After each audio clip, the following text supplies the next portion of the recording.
There we go. Hey, everybody. Welcome into the 10 o'clock edition of Pugs Moran Live. We do this twice daily, one at noon for our high noon topics-driven cast, and then here at 10 o'clock p.m. Central Standard Time every Sunday through Thursday, we like to get together and just have a little fun, a little bit of lighter kind of action going on. Boy, has a lot happened since I last left you. It's been an eventful 8 hours. Let's see. Well, first of all, we got a lot we're going to get into tonight. Let me see here. Let me give you a rundown of what we're going to be talking about here. Okay. What do we have planned? Well, yeah. Oh, hey, our good pal, James Parker. Remember him? He was talking to us last night in the middle of Hurricane Ida. Well, he has survived, and, he's been drunk since like 10 o'clock this morning, and he promises that he's going to come on today and tell us about what happened, and I can't seem to get a hold of him. Here, this is the last thing that he said. He said, I will quote him now, what time I'm going to go charge my phone for an hour so it has power. Gee, thanks.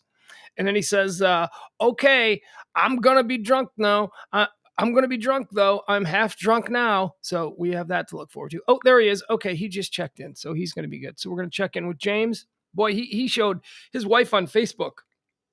She was showing all kinds of pictures. And I gotta wonder what happened to the house. Because if you remember, when we talked to him last night, they had evacuated their house and were staying, excuse me, I'll get to why that's happening. And they were staying at his mother-in-law's, who he described as hot. So, maybe we can get into that, but we'll talk to him. He'll join us probably for as long as he wants to, unless he's sloppy drunk. And, I've been drinking. I've been out partying with James many times in my life. And I don't think I remember him as a sloppy drunk. I don't know that I've seen him smashed. There's one instance where I remember seeing him smashed. He kept telling me he loved me. I'll remind him of that. But no, he's not like a boozer. I mean, he'll drink. He'll go out and have beers with the boys and stuff like that. But he's not like. So this will be interesting. This will be interesting to see if he's just as cynical and even keeled as he is when he's sober.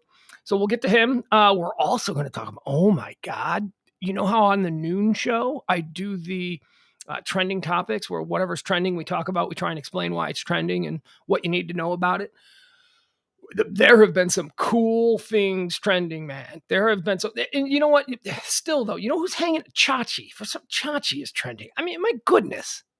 Can't he go hang out with like Glenn Scarpelli, or Joey Lawrence on some island wherever they are? I mean, you don't see, who's the other guy? Who's Danielson? Who's that guy? Ralph Macchio. Yeah, at least he's being gainfully employed and not annoying everybody. Chachi is trending. Hey, by the way, did you like my Glenn Scarpelli reference? I'm sure that only about 3 of you got that. But, if we were back in the mid-'80s, that joke would have killed. Okay, so we're going to talk about the other thing that's been trending high all night. And I know we don't usually do that, but these are fun stories, and we're going to be able to really get into it. And I hope that James can stick around for it, because I'd like to get his take on these as well. ESPN, you know how ESPN is doing that? They're putting high school teams on TV, on national TV. And we'll get into my feelings about that. But they got bit in the ass. They put a fake team on TV this weekend. It's not even a real high school. They're called Bishop Sycamore. And it's like 25-year-old guys on this team. And they went and they played some team in Florida. And we'll tell you about that. So ESPN, apparently they do not do their due diligence. What if I told you that ESPN laid off the people who do due diligence for high school games? 30 for 30 has got to make something of this. They've got to. I mean, this is the 30 for 30 that I want to say. We'll talk about it. I don't want to get way too out in front of that one.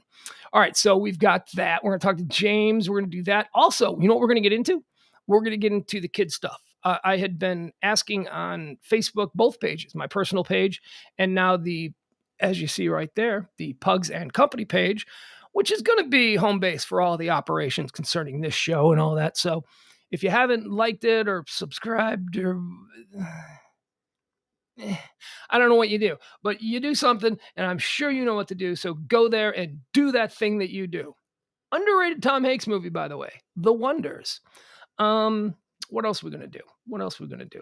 Oh yeah, I was asking. I put up on the Facebook pages about how we mess with our kids, how we tell them lies, just for not as teaching lessons, just something to do, just to watch a kid go. Kids are dumb. That's just fun.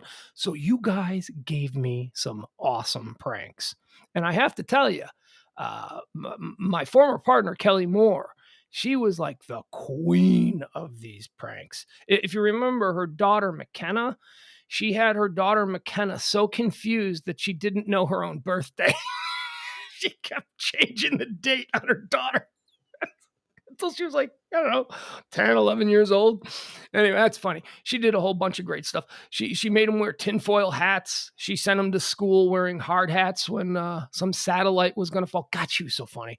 She was so funny with those kids. So I now, over the last few years, have had an opportunity to engage in such hijinks. And I've perpetrated a few frauds upon my young son. And so have you. Oh my God, we're going to go over some of these. Some of them are so good. I mean, it's like the best part of having kids, right? I mean, sure, Santa, we all do that one. But boy, oh boy, some of you got real shame game. You got real good stuff. So we're going to go through those. So that's going to be fun. I can't wait to get to that. And a new segment. Now that you may have noticed, we're sharing some videos. We're able to watch videos together. Got a new segment. On the old show, we used to do a thing called audio oddities, you may remember. And today, oh, wait a second. What am I doing? I'm doing something wrong. What am I doing? No. Okay, I gotcha.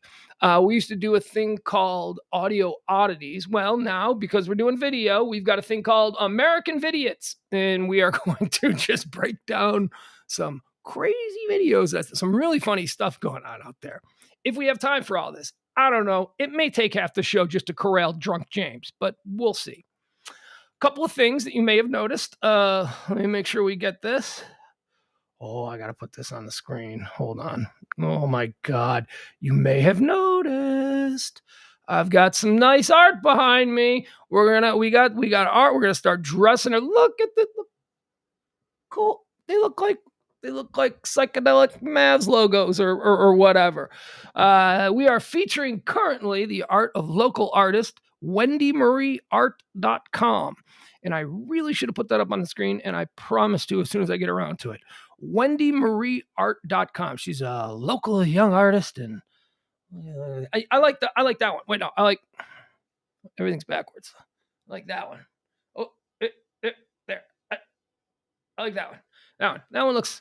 Oh, but wait, I also kind of like this one. Now that I'm looking at them both in the screen, all three of them, I like them all. They're pretty good. All right. So last night I wasn't feeling real good. I think I told you about how I had the Sunday evening blues that most weekend dads experience when they have to bring the kids back. It just kind of puts you in a mood. And I was definitely experiencing that last night. So I wasn't drinking. I was drinking coffee because I had a sad headache. You ever get those sad headaches? Yeah, Pugs, were you crying, you bitch? No, I wasn't crying. I just bummed out. But I'm good now. Mostly, here, let me pour this just a little bit. We're not going to go crazy. There's no reason. I can sip on a shot all night. Are you joining me? Here's to you. Thank you all for joining me. So my 12-year-old son calls me today.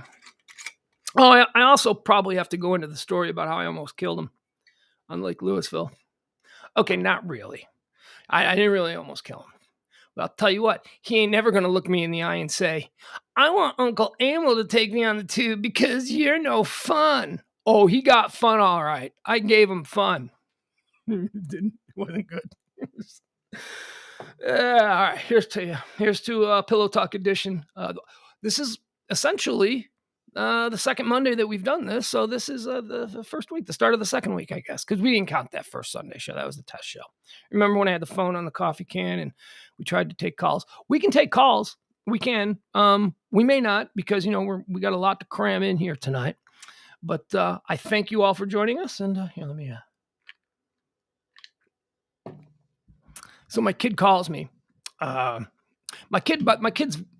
Look, I know we all think our kids are special, and I'm no different.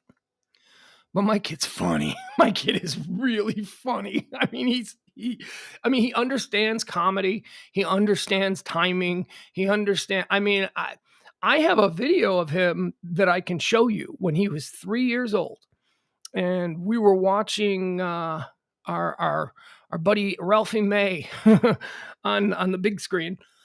Here, watch it. I can do that and make it quiet.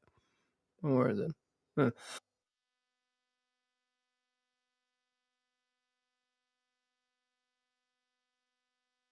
It's like I never coughed. Sorry, I had a little thing in my throat.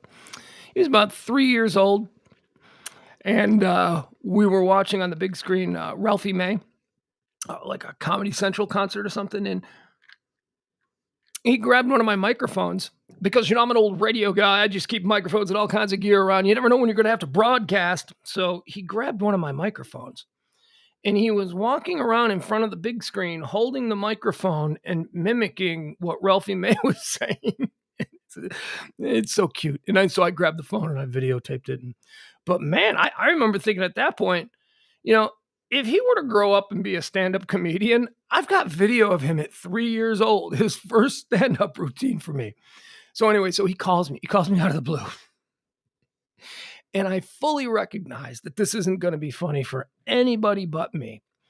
But maybe, I don't know, because I can't do the voice, of course. But he calls me up and he goes, "Hey, Dad, you want to hear an impression?" And I go, "Yeah." And he goes, "Don Draper, here we go. You are the product. Cigarettes." And he hangs up. he just hangs up. I can't do it. I really can't. I mean, I don't do voices.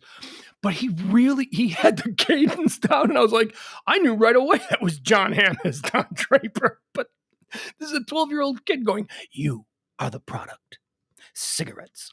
Click. And that's it. That's all. He was just working out new material, and he knows I'm a good audience. So oh God, he slayed me. Apparently he's not mad anymore at the way I almost killed him on Lake Louisville. I didn't almost kill him. But you admitted on the radio that you almost killed him. I didn't almost kill him. And we had fun. He enjoyed it. It was water. Water ain't gonna kill him. He's fine. Well, I'll tell that story, and we'll get into all the ways that you have tricked your kids as well. It should be a fun night, I'm hoping. All right, let's check in with the boys. Let's see who we got. Magic mirror. I'm going to give me one of them magic mirrors. I'm just going to hold it up for effect because, as Kevin Barber so aptly pointed out, this is very much like the old romper room. Will, Byron, Steve, Clovis, Brett. Great troublemaker. Look at him in there. We got Ross, we got Jameson, we got Brady, Christian. Thank you all so much. And remember, it's really important here in our second week of doing this, starting from 0. Oh no. Another miscalculation with tonight's soda. I don't have enough. We started from 0, and we're building. But yes, Kevin Barber, that's the whole point. He really did. He honestly did sound like Don Draper, and he's doing voices now because his voice is kind of changing. He's Peter Bradying. He's when it's time to change, and he's got these deeper registers and this like smoky delivery. I'm like, do you even? He called me back a couple minutes later because he wanted to tell me something else. And I said, "Hey, wait a second. That impression you just did." And he goes, "Don Draper, cigarettes." And I go, "Yeah, that one." I go, "Do you even know who Don Draper is?" He goes, "I know who Don Draper is." I go, "What show's he on?" He didn't know. He didn't know Madman. He just knows the character. Which, okay, that's fine. So also, it should be pointed out, tonight I had something really great. I had the boys in the big house, as I stay here in the guest house of the 1%er mansion. That's I'm way in the back of the property. The boys in the big house, they went out for hot chicken, and they got some of this what is it? What's it called? Lucky's hot chicken. Holy crap, man. Holy crap. It was so good. It really was. It was like the best. So I don't even know where it is. I'm not plugging them. I'm just telling you. If you're familiar with Lucky's chicken, it's really tremendous.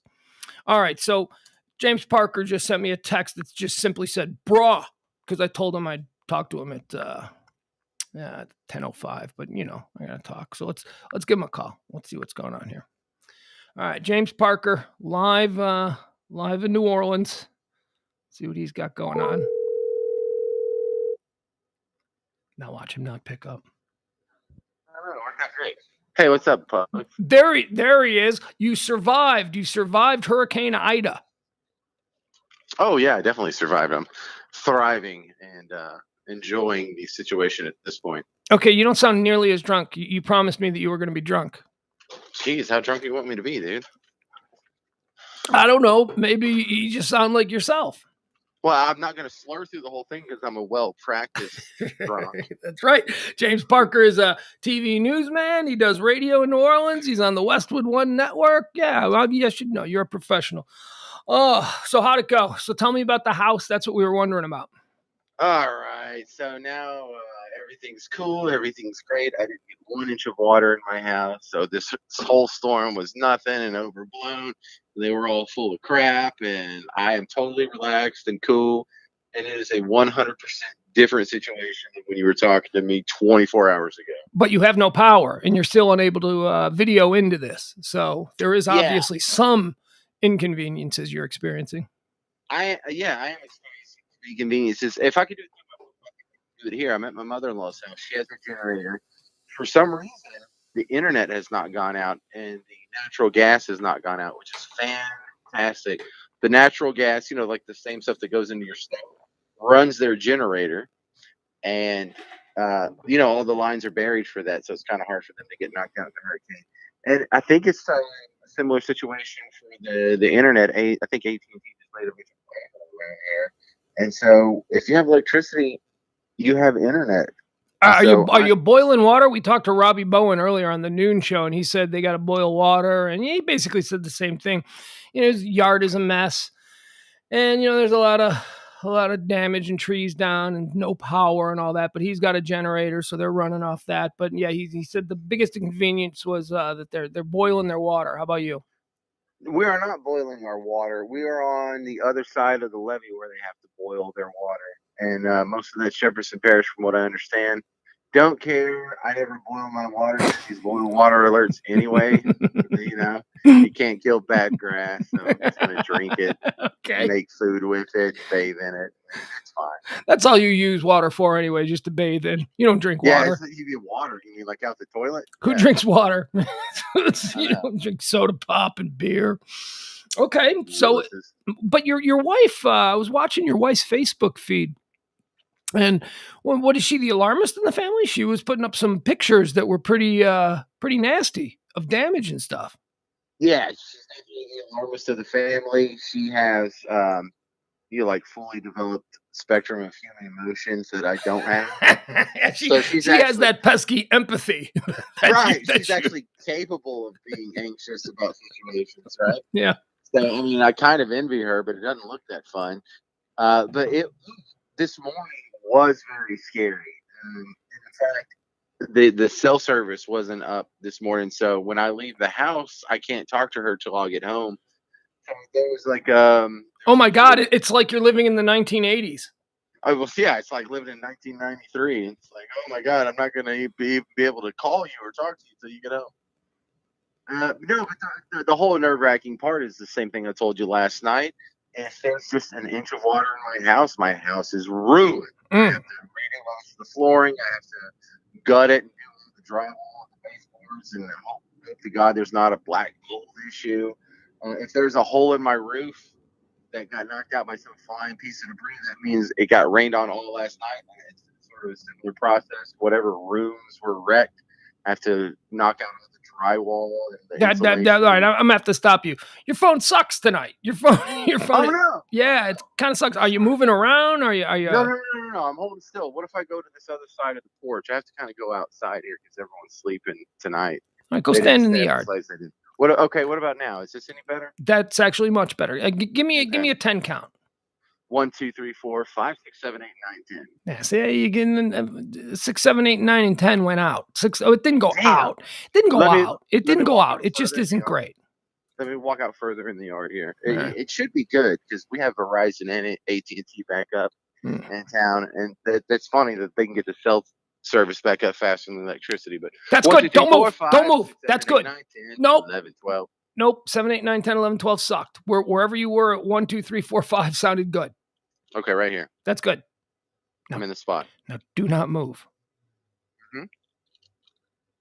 Okay, so first things first is it is Yeah. incredibly dark outside in the metropolitan area, James, and James, James, James, James. It ain't what? working. I don't know what's going on. It's hold on.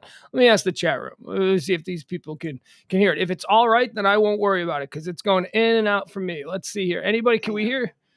Yeah, we want video. We want to see the hot mom. That's what Steve Steven wants to see Oh, your you hot do. in-law. Yeah. Yeah, you do. Let's see anybody else. All right, I just go ahead. We'll muscle through it. If it gets too bad, I'll just stop you. I am so sorry. No, don't be. It's not your I fault. wish it was better. Okay, so you can kind of intuitively imagine a lot of what's going on if you don't have power. But what I've noticed in the last 10 years that has been the dominant behavior pattern is people use their car as an oasis. This is this is the cool part about whenever the power gets knocked out from some sort of storm or natural disaster is for most people they don't have a generator. So as long as your car's not flooded, you can go out to your car and you can turn it on and you have all the amenities of life. It's like when Matt Damon was in The Martian and he had to go out to the vehicle. It's Right. the same thing. People go out to their vehicles and you know what you have in your car? You have air conditioning. Yeah. You know what else? You know what else you have in your car? You have electricity, so you can charge your phone, which has been the Yeah. lifeline to the outside world.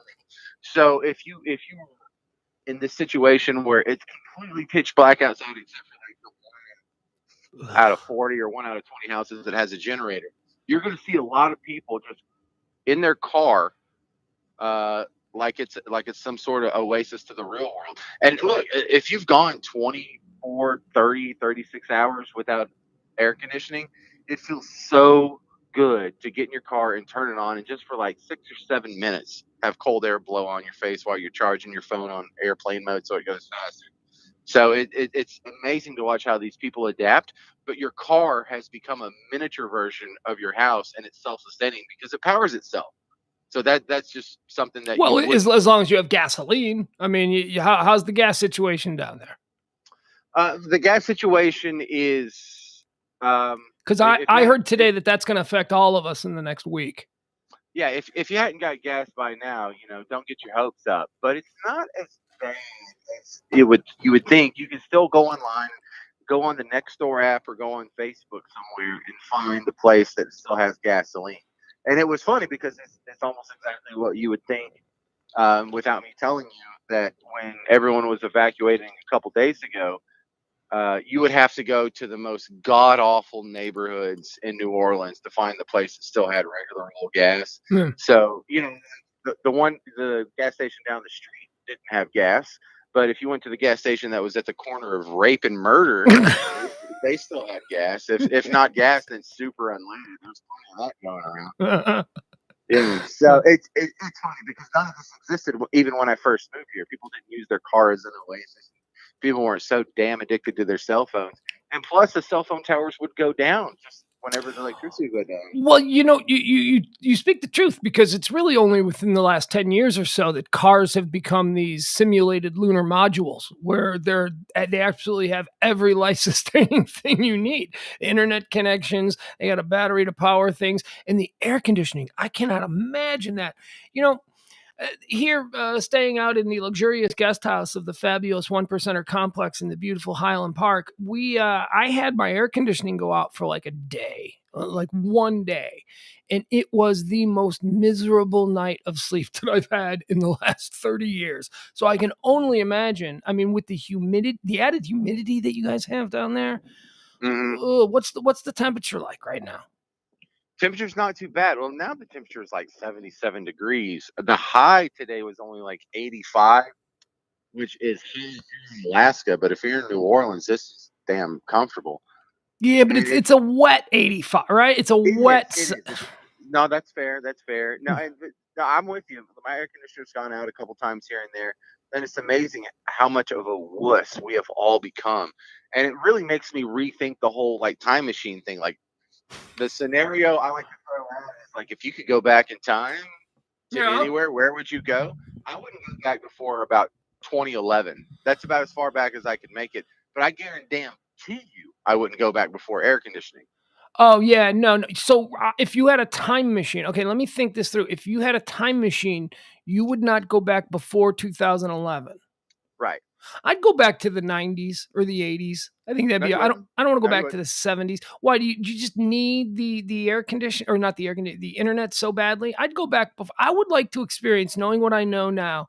And I mean, I came through, we both did. We came through the world before the internet and after the internet. I want to go Right. back and like see what just that's like, knowing No, what you it is don't. now. No, no, no, no. This is a fantasy you have Hmm. where you're putting a beautiful veneer on what was a horrible past. Listen, when was the last time? And I hate to be crass and crude and go to that level, but when's the last time you spanked to a magazine, Tugs? It seems like we were cavemen. We did that. We did that. Speak for It wasn't yourself, weirdo. it wasn't JPEGs, and it definitely wasn't streaming video of Uh, any genre of any kind we wanted. so It what you're was a telling magazine. what you're telling me is that our grandparents really missed out on advanced masturbatory Pugs. activity. No, you're thinking way too small. Every generation in human history up until about 10 years ago absolutely missed out. Thomas Jefferson may not have spent so much time in his slave quarters had Pornhub been around in 1776. That's what you're saying. No, no, no. Come on, you're thinking the wrong direction on that. He probably would have spent more time in Oh, his slave okay. quarters because he got it all jazzed up and he went down Yes, a rabbit that's hole that right. he didn't even know he liked, and all of a sudden he's into this now too. Thomas Yeah. Jefferson would have his own blacked section there on Pornhub that he Well, produces maybe, or himself. I think maybe 10% of the United States would be last name Jefferson if you had access to what we had. They already are. Have you watched college football lately? They already are. You ever notice that there's like a lot of Lincolns and Jeffersons and Washingtons and Jacksons, Well, all yeah. founding fathers? Yeah, that's really cool. I love that part. Yeah, but you know why that is, don't you? What? Let's just gloss over that part and move on. It's because when they dropped their master's name, they had to create a new last name, and they chose founding fathers. That's why. Yeah. Oh no, What? no, I love it. I love it. Okay. I'm with you on that one. I was just trying to be unnecessarily I know provocative. you were trying to make it sound like Washington was a swordsman of the highest order when he may have been, but certainly not to the degree. Washington left zero heirs behind. He only had one son, and the son died of exposure in the Revolutionary War. There is no descendant of Washington. Really? Yeah. None that. So George Washington has no known bastards. No, he doesn't. He doesn't. Wouldn't you think that over like the following 100 years of his death or whatever, that people would have stepped forward, fake Washingtons, like there were fake Napoleons and fake Romanovs? Like you would think that someone would step forward. It's funny you say that because I think there was like three Oh, different guys who claimed to be the bastard son of George Washington. what do you mean claimed? How do you know? Why are you taking the negative? Why can't they be? Well, because the Sally Heming thing actually works out. You can go back and sort of The genealogically Jefferson piece stuff, together. that's been proven, sure. Yeah, I should have said that, the Thomas Jefferson stuff, but it just didn't work out with the George Washington camp. All right. And I think we know that Lincoln was just, kind of a creep, kind of a weird, And although now that I think about it, maybe Lincoln was getting a little something because Mary Todd was not only a rough look, but she was like batshit crazy. Mary Todd Lincoln. So I mean, I don't know. Sally Field didn't exactly portray that aspect of Mary Todd Lincoln in the Lincoln movie that Spielberg made, but anything that you read about the Lincoln family, even I remember, the first time I heard that Mary Todd Lincoln was batshit crazy was when I was younger and taking a tour of Lincoln's house in Springfield, Illinois, because I hail from the land of Lincoln, and Right. and one of the tour guides just said that she was insane, that she was institutionalized and she was married off to Abe, there was some story about how they ended up meeting, and Abe was supposed to be married to somebody else, and he was in love with somebody else. But for his law practice, like I think Mary Todd's father may have bankrolled his Springfield law practice, so he had to marry the batshit daughter. Yeah, Lincoln has an incredible amount of rumors swirling around about him because I don't know if this is true, but Lincoln also had the guy that air quote kept his bed warm. Yeah. So when he went to bed, the bed wouldn't be freezing cold because there was a dude in it. Yeah. And it's like, wouldn't you make a chick do that job? Because there's no question that job existed. Hey, But hey, Abe. That's why the rest of us have dogs. I don't know why you are using a dude to lay in your bed. or hear me out, women. That's true. Yeah. Yeah. So and there's also that, and my favorite Abe story is he got the name Honest Abe because he used to be a referee slash bookie at cockfights, and that's not a pejorative. That's like the male Yeah. version of a chicken. He used to, and no one ever caught him cheating. So the Honest Abe term was real, but it's because he was so renowned for being a bookie and referee at rooster fights, Oh yeah. cockfights. Oh yeah. I mean, look, he routinely comes up number one in any list of like the greatest presidents of all time. But there is enough evidence to suggest that he was a dyed-in-the-wool degenerate. I mean, there were a lot of stuff. There are a lot of stories about. I mean, he was supposedly really foul-mouthed and told. He was renowned for his really dirty, vulgar jokes that he would tell people, and that there was one situation where he was entertaining some heads of state for somewhere else, and he offended whoever the people were with his humor because he made some like really vulgar God, joke. yeah, right. Like, just imagine if we did anything significant. This is the stories they tell about us Oh, 150 years from now. Oh, there's all kinds of signs that Parker was a real degenerate. Oh, you think so? well, there sure Yeah. are, and that's why I don't plan on doing anything significant with my life. I have too much to hide. Yeah, no significance here, man. None. So, what else is going on there? You want to hang out because I wanted to get into some things.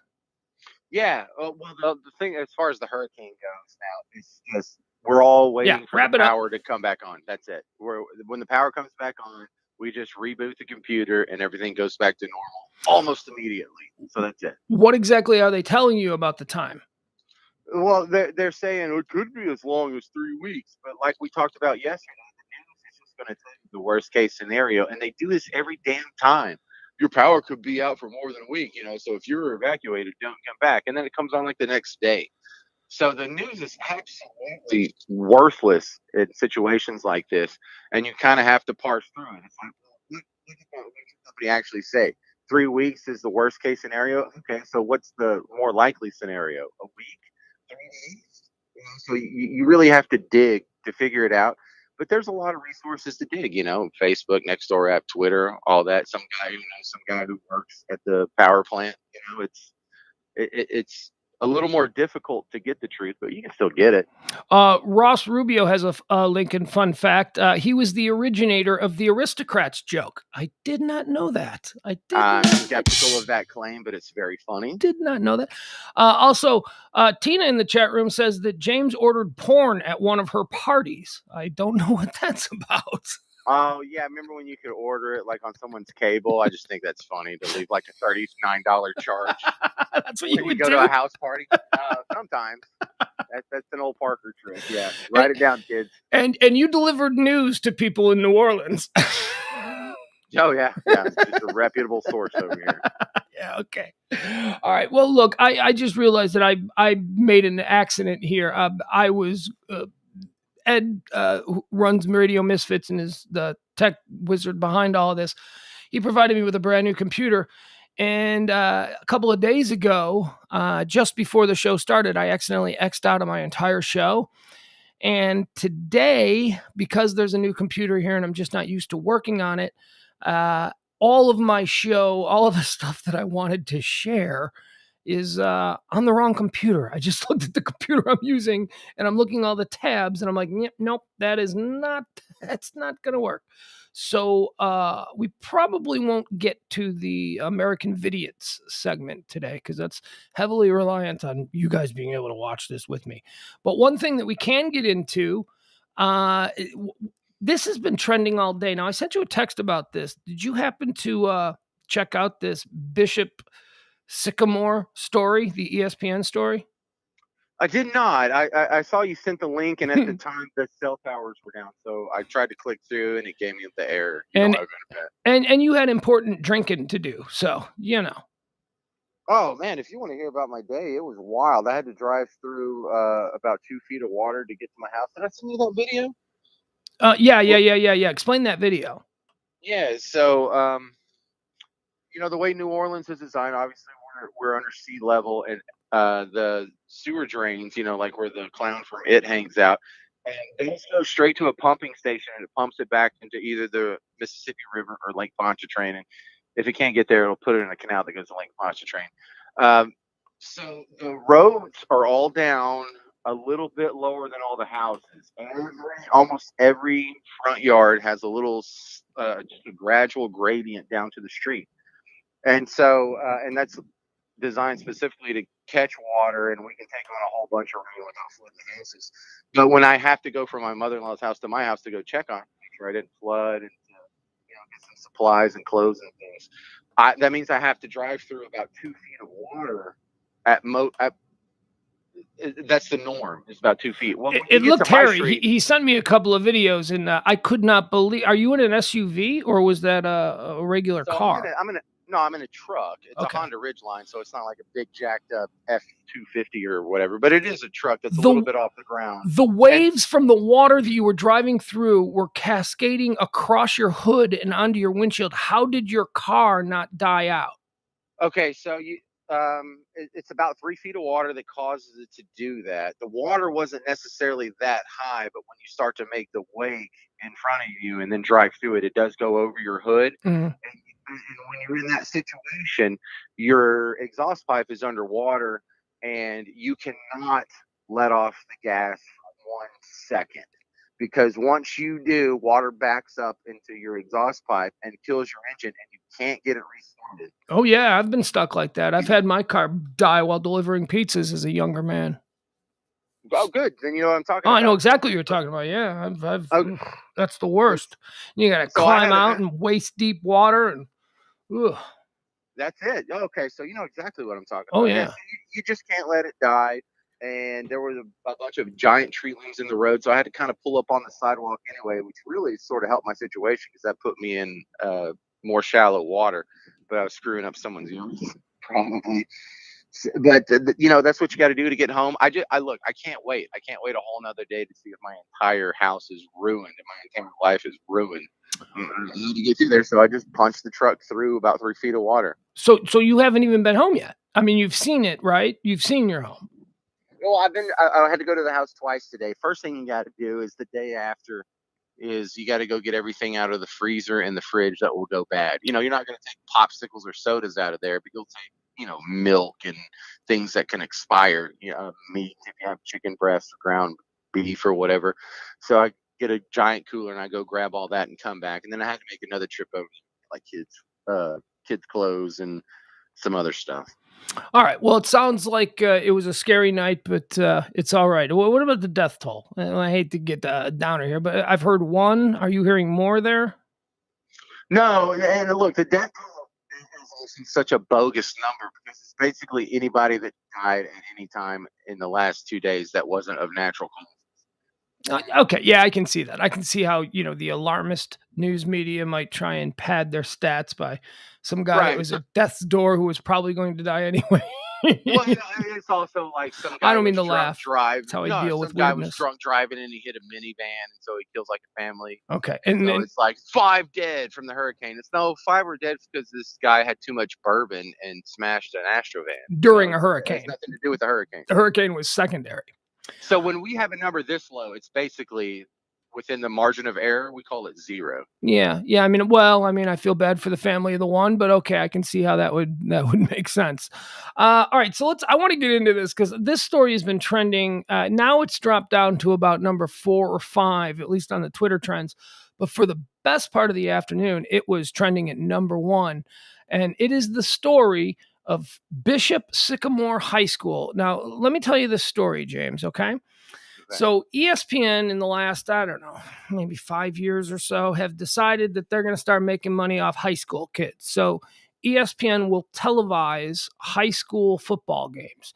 And they're usually, I mean, I don't understand it. I don't know how it happens because it'll be like a team from Texas taking on a team from Florida on a Tuesday night during the school year. I mean, first of all, it's a non-conference. The teams from Texas don't play teams from Florida. Uh, that's so.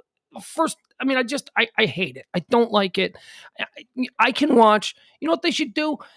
If they want to focus on a team that's got a lot of top recruits, because that's really what it's about. It's about, let's get our hooks into these guys before, they make it to college so that we can say, we discovered Cam Newton when he, or whatever the argument is. But that's all they're doing. They're just now exploiting. What are you drinking? What are you pouring something? Yeah. Southern Comfort and Dr. Pepper. Oh my God. I invented a drink earlier today, Dr. Pepper and Jameson. I call it a Shanty Texan. It's actually pretty good. Oh, that's not bad. Look at us. It's like we're drinking the same thing. Okay. So ESPN is already, I mean, what do you think of that in principle? ESPN manufacturing these like high school games and putting these kids from two different states who would never under natural circumstances play each other and, putting them on TV. I think you're going to like my breakdown on this one because this came on our radar maybe 10 years ago. It was Southlake Carroll playing someone I don't even remember, but Chase Daniel was the quarterback. Yeah, he was the quarterback at Southlake Carroll at the time, and then he went on and he was the a stellar quarterback at Tulane here in New Orleans, and then he's been bouncing around the NFL. Wait a second. I thought Chase Daniel went to Missouri. Did he go to Missouri? Yeah. Am I thinking of another guy? Yeah, you're thinking of another guy, but Chase Daniel absolutely did come from Southlake Carroll. Go Dragons. And and he went to Missouri, and then he was a Chicago Bear for like 5 years. But yeah, he went to, I might be wrong. You might be. Just continue. It doesn't matter. But yeah, well, look, he ended up as one of the backups on the Saints for a while too. But here's where I found the answer. Is I have a friend who's a lawyer, but damn, this guy knows a lot about fantasy football. And then when March rolls around, damn, he knows a lot about college basketball. And then when the NBA finals roll around, he's got some strong opinions on that. And I found out what the common link is. He's a gambler. Yeah, I was just gonna say he's a gambler. Yeah, obviously. So if you love that dopamine hit you get from betting on a team and then watching them win and you winning money, there is almost no end to the appetite that these people have just for a vehicle with which to bet. Yeah, but I mean, okay. Yeah, I understand that. And I understand the nefarious motives on the part of ESPN to exploit young players before they become household names at Alabama or Florida or wherever. I get that. I just don't think it's something that we ought to be doing. And that sort of leads to how they got in trouble this past weekend with this Bishop Sycamore school. So I want to make sure I get the proper credit where credit is due. There is a high school football team in Florida, called, I want to say, is it AMI? Yeah, I don't know, whatever. We'll just call it really kick-ass Florida high school football players until I stumble across it while reading the story here. But they were looking for a team for the Florida team to play from Ohio. I don't know why they wanted Ohio, but they went to all the top schools, all the top high schools in Ohio, and they asked them, "Hey, you want to play on a Tuesday night? We'll fly it out to Florida. Your team can take on the AMI." And they were like, "Pass." No, we're going to pass. I don't know if we can fly that past the parents or whatever. Sounds like the schools in Ohio were a little bit more thoughtful about their kids than maybe somewhere else. So they finally stumbled across this school, Bishop Sycamore. Bishop Sycamore, they stepped up and they said, "Yeah, we'll play. We'll go down there." And ESPN was like, "Great. You're going to play against," again, we're calling them AMI. "You're going to play against AMI in Florida, and we're going to get you down there." And so this game went out over ESPN. It was a nationally televised game. And here, let me read the story and let's let the details just unfurl naturally, okay? New details about Bishop Sycamores emerged Monday. It turns out the team also played a game on Friday, which made Sunday's game its second in just 3 days. Okay, so that's a problem. Red flag. High school kids are not allowed to play football that frequently. According to Awful Announcing, the game was, by the way, this was broken by Awful Announcing and it's been picked up by everybody. Okay. According to Awful Announcing, the game was scheduled by Paragon Marketing Group, whose president, Rashid Ghazi, denied having any knowledge of Bishop Sycamore's Friday game. Ghazi also said that the company did not do due diligence in researching the team. And Not Paragon. That's good. Yeah, it's not the stellar reputation of Paragon Marketing Group. And okay, it just gets better from there. So, all right. So, first of all, they didn't even know that they'd played a game 2 games earlier before they flew them to Florida for a national TV game. Here's a quote now. We regret that this happened and have discussed it with Paragon, which secured the matchup and handles the majority of our high school event scheduling, ESPN said in an official statement. So, I mean, this is a true story. ESPN is making statements about it. ESPN said in an official statement, they have ensured us, no, they have ensured, is that a word? They have ensured us that they will take steps. Isn't it ensured us?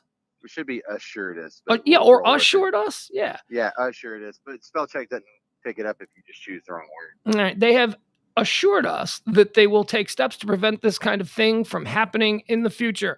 So ESPN isn't even, after this debacle, they're not even committed to dropping Paragon Marketing from setting up their matches. They're just, yeah, why not? ESPN, the outlet, also confirmed that the Ohio State Athletic Association doesn't recognize Bishop Sycamore as a legitimate high school. they're not real. Wild. It's not a real high school. Okay. And their physical location, practice facilities, and roster eligibility could not be verified. The outlet also confirms that the Ohio High School Athletic Association, doesn't recognize Bishop Sycamore. I already read that. I'm sorry. The team's head coach, here it gets better. Are you ready for another wrinkle? The team's head coach, Roy Johnson, also allegedly has an active arrest warrant thanks to fraud charges. Okay. And many of their players are said to have already graduated high school long ago, many of whom attended JUCO and are out of college. So they basically created a fake high school team with like 20-something-year-old guys. And they said there is a website for the school, so you know it's legit. So it's a real. It must be real. There's a website. Got a website, and then here are some other reporting here. These are some tweets. This is from Boyd Dawson. From this story that keeps getting wilder, there has never been a Bishop Sycamore. They played 2 games in 3 days. Their head coach currently has an active arrest warrant. Most of the players are out of college or JUCO dropouts who are nowhere near high school age. How was ESPN scammed so badly? And then we learned more about how Bishop Sycamore ended up playing on ESPN, and it's only getting shadier. Let's keep going here with the story. It's been a rough week for ESPN after announcing that one of its biggest stars, Rachel Nichols, would be removed from all NBA coverage after the fallout of the Maria Taylor tape. The network appears to have been duped by a high school football team. On Sunday, ESPN aired a high school football game between, it is IMG. What did I say it was? IMA? I don't know. AMI is what you said. Doesn't matter. I got it right now. On Sunday, ESPN aired a high school football game between Florida's IMG Academy, which, I mean, they're an ESPN favorite. That's why they were looking for somebody to play. I have seen IMG Academy play. They are ridiculously good. They are like one of the top 3 every year high school football teams in the country. And it's one of those, I think it's one of those schools. Do you remember when Deion Sanders and Michael Irving started a high school and it was really just for stupid football players who had good 40 times? Yeah, no, and there's a Texas team like that. It's A&M Consolidated, where they're a magnet for football, and that's all they're known for. Yeah, okay, so amazing. So that's basically what this Florida's IMG Academy. Actually, I don't want to say that because they just look like They don't look like any high school team you've ever seen. Their uniforms are fantastic. They just look great. So it was a game on Sunday between Florida's IMG Academy and Ohio's Bishop Sycamore. Remember, not a real school made up of guys in their 20s, and the coach has an arrest warrant.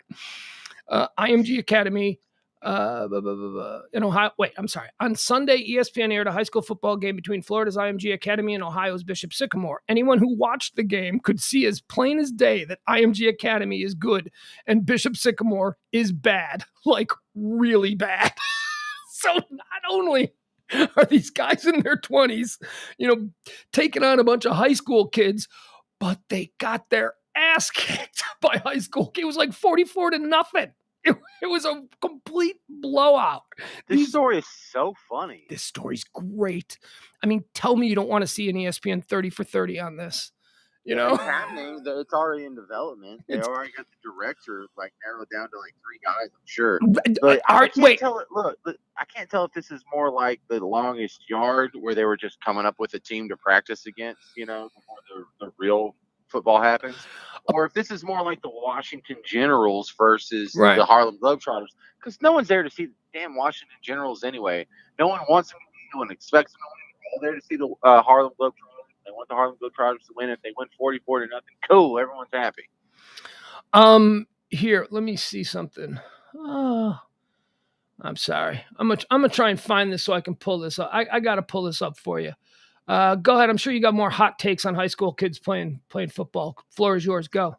Okay, so this is all about gambling. There's an old saying about the Gambit in New Orleans or the Observer in Dallas, or every major city has these rags, and they're just all supported by the back page, right? All the shady, scandalous stuff is how they pay their bills. Well, for a big chunk of the sports industry, the way they pay their bills is these degenerate gamblers, and they may not even be betting on this high school game, but they're watching it to get some tips, so they know if Chase Daniels is really going to kill it when he gets to whatever D1 school he's going to, or they can get the inside look on some middle linebacker who's already committed to Alabama next year, or to Clemson, or whatever the hell's going on. They're always looking for it's going to put them over the top, that little secret that's going to actually put them ahead of the odds, and that's what a lot of this is based on. And while I don't understand it, I hate gambling because I lose my ass and it pisses me off. These guys that are addicted to that little dopamine hit that they get from winning are pushing and driving all of this. Okay. All right. Again, you sort of went to the positives, serving the gambling community as opposed to caring about the kids. But I think we covered earlier that you have absolutely no empathy and that's your wife's job. Well, look, if this was for the kids, are the kids getting paid? I don't know. I really don't know. No, they're not getting paid. They're definitely not getting paid. Hell, they don't even get paid in college.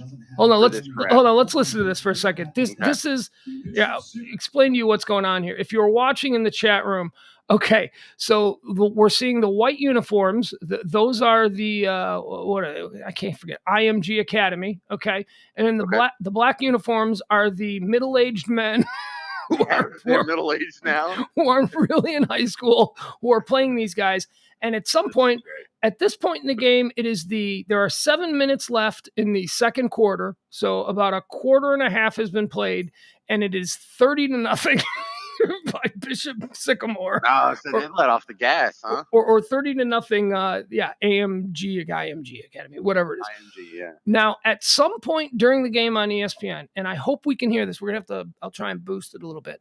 At some point during the game, the ESPN announcers started to smell a rotten fish, right? They started to realize that maybe something wasn't right. And this is where the ESPN announcers start to think something ain't right about this Bishop Sycamore team. Let's give it a listen. Sycamore told us they had a number of Division I prospects on their roster. To be frank, a lot of that we could not verify.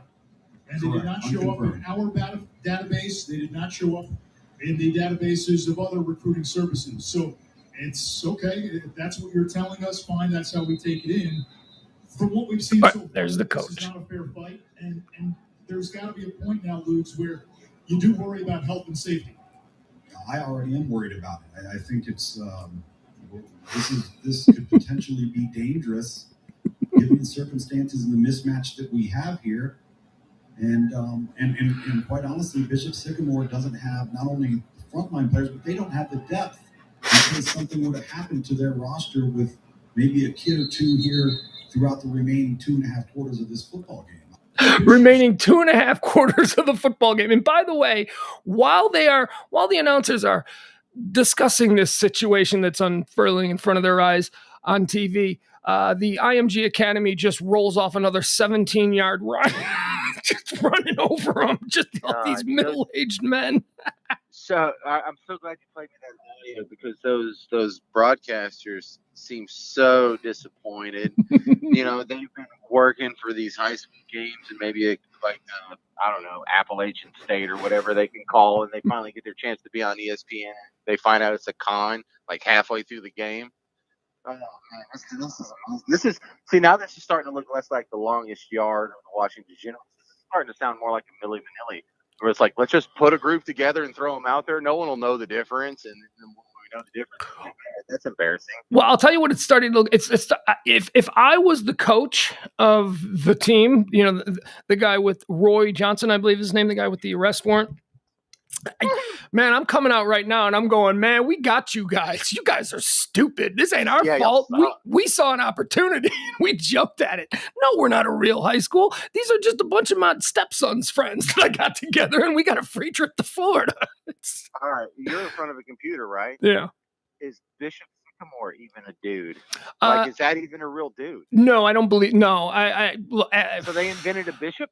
I think they invented a name of a fictional high school that sounded passable, because that sounds like a real high school, doesn't it? I mean, if you told me you were playing Bishop Sycamore, I'd go, yeah, sure, that sounds right. Yeah, of course. I don't like bishops. What do you think? I've got them all lined up in my head? No, I'd fall for it too. But I mean, that'd be funny if even the bishop's name is a fraud. Well, I'm pretty sure it is. All right, so great. ESPN also admitted live on the air that they had been misled by Bishop and did not do their due diligence to verify that they had to admit our bad. Did not.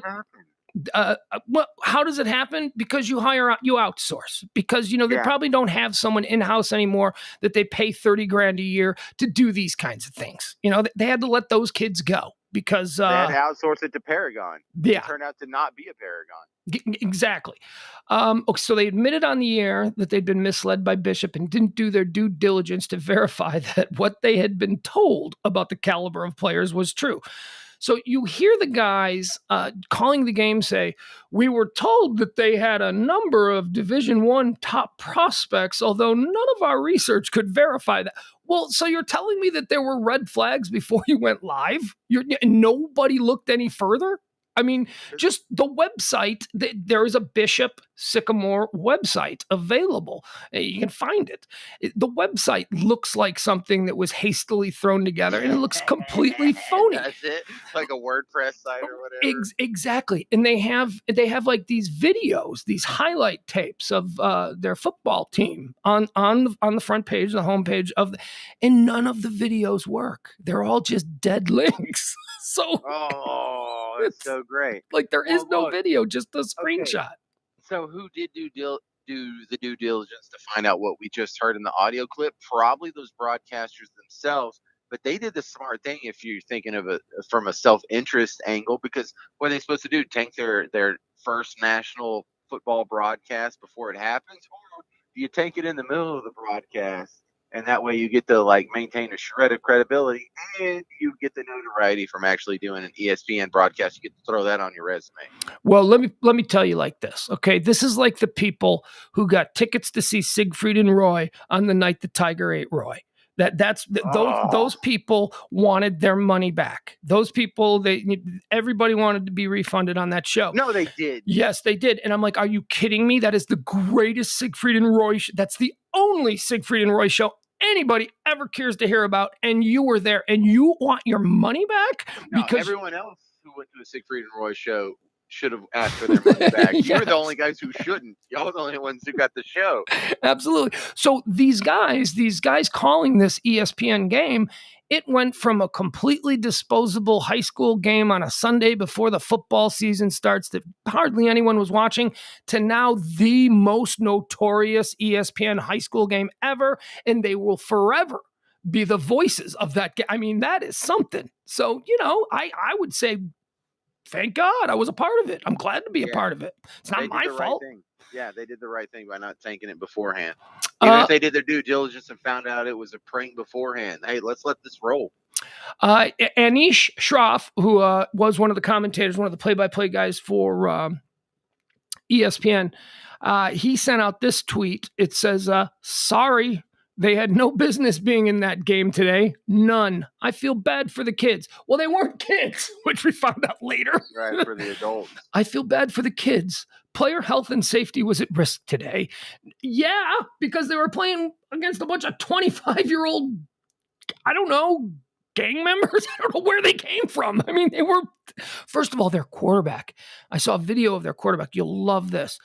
The quarterback for the fake high school wore number 4, and he was probably about 6'1" and maybe 310 pounds.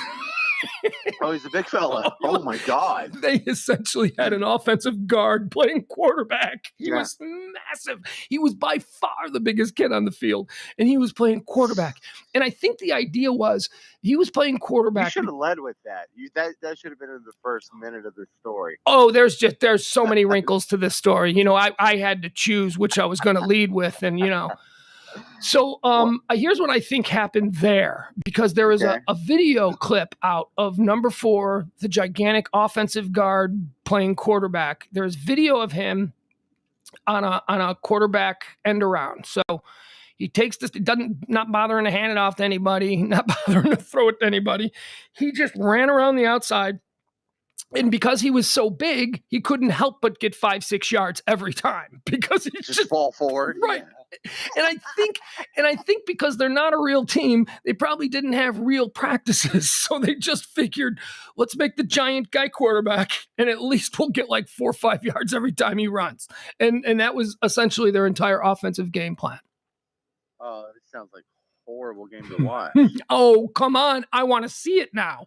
And apparently it was on the ESPN website until about 7 o'clock tonight, and then it got pulled off.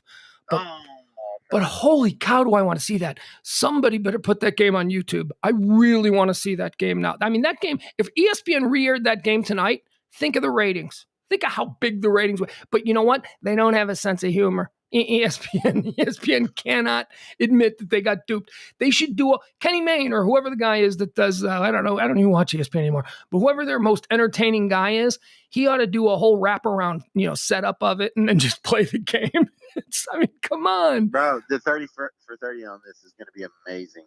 And like, there's going to be where all these guys are in 10 years, and a big chunk of them are going to be in jail, in a car or in a van down by the river or whatever. I don't know. Okay, so there's more to this story. Here's another tweet from Prep Gridiron Logistics.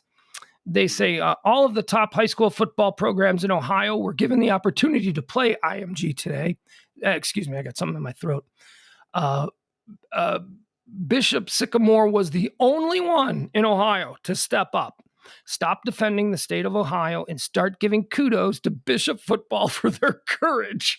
Okay, now hold on. That was sent out. That was yesterday. Oh, okay.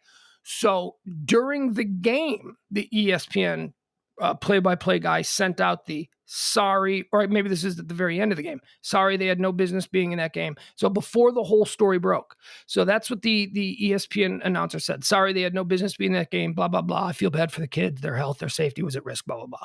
And then some organization called Prep Gridiron Logic jumps up to defend, but boy, they want this tweet back, to defend Bishop Sycamore. At the time, I guess they didn't know they were a fake school. So Prep Gridiron Logistics says, all of the top programs in Ohio were given the opportunity to play today.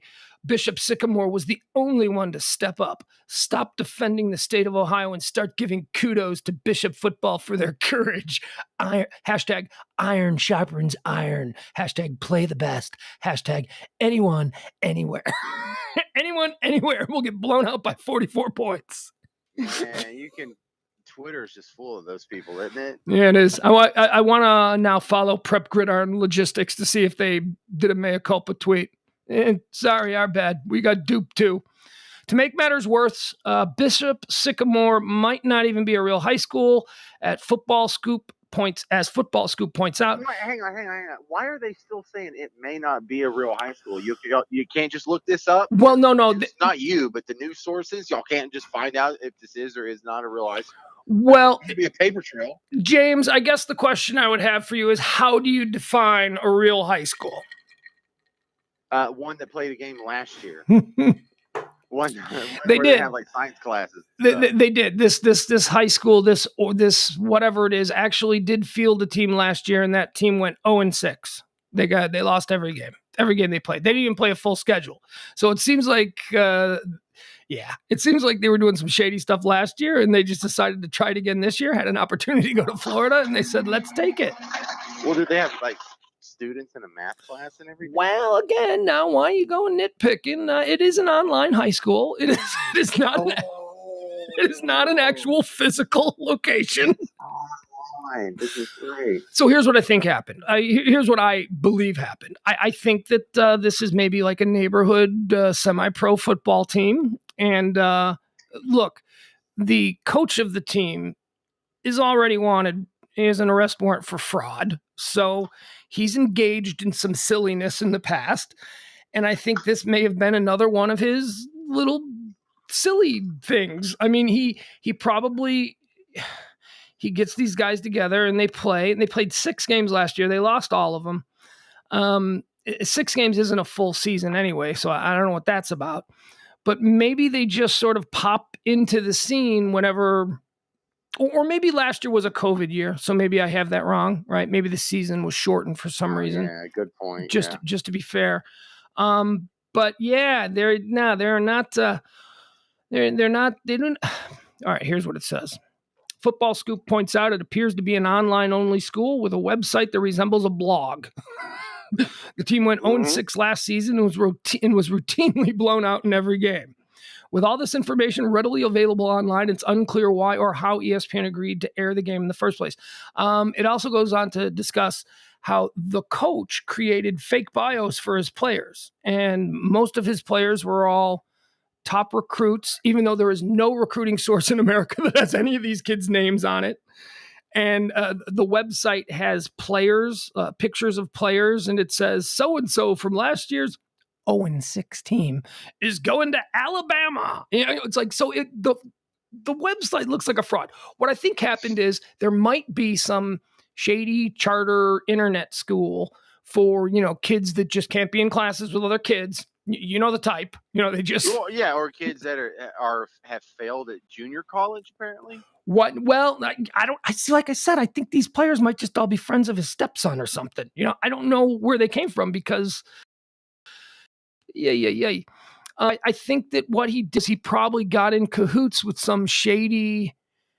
Because you get money, you receive money from ESPN sending your team down there. So maybe. Okay, no. Here's what happened. Paragon sent out a mass email to every high school in the state, and this is the only goobers that ponied up, and they're like, "Sure, we'll do it." Mm-hmm.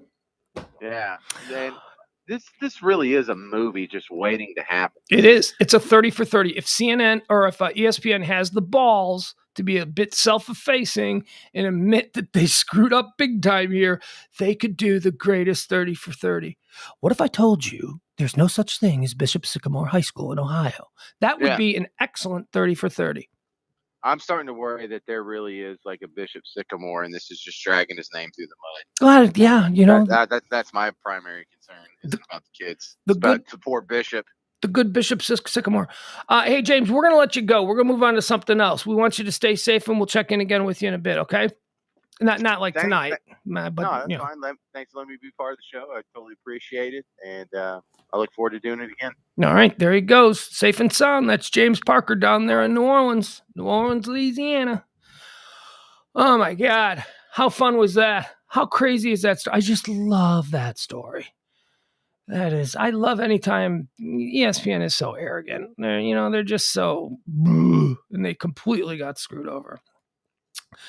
Steve Ray Martinez asked, what's the point of this scam, though? Did they get paid by ESPN? No, but I think they get paid by the marketing company. I think the marketing company is given a budget to sort of set these games up, and then ESPN comes down and films it. So there is money exchange. Schools do receive money for participating in these games. But, like, I don't know how much or whatever, but I imagine that that's probably the motivation of the coach, who we already know is a bit shady. Let's see. Who else we got in here? We'll transition now into something else. Who did I see that is in? Jameson is here. Tina is here. Brady is here. Clovis is always here. Good to see him.